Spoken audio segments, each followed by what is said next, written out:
Dobrodošli u Don Quixote na našu proljetnu bajku. Danas su se naši volonteri i članovi maskirali u likove iz bajki za našu dječicu.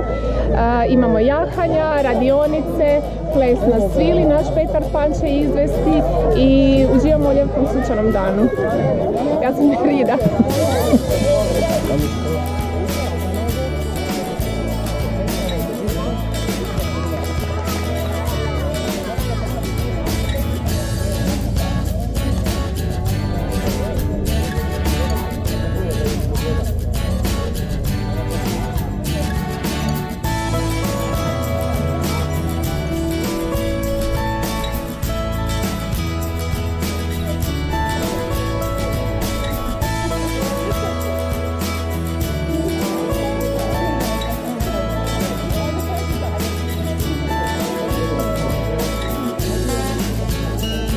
Kako se ja zovem?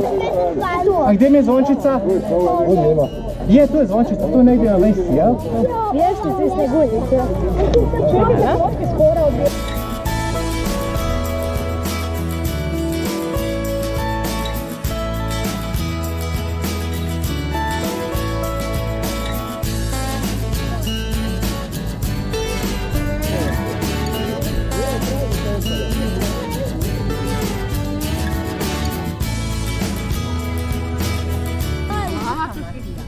Rukama, nemoj samo vatrom po njemu sad.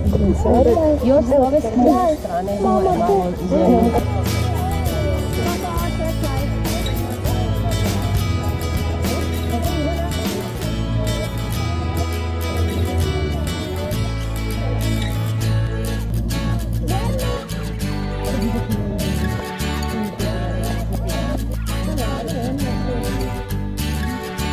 Don Quixote!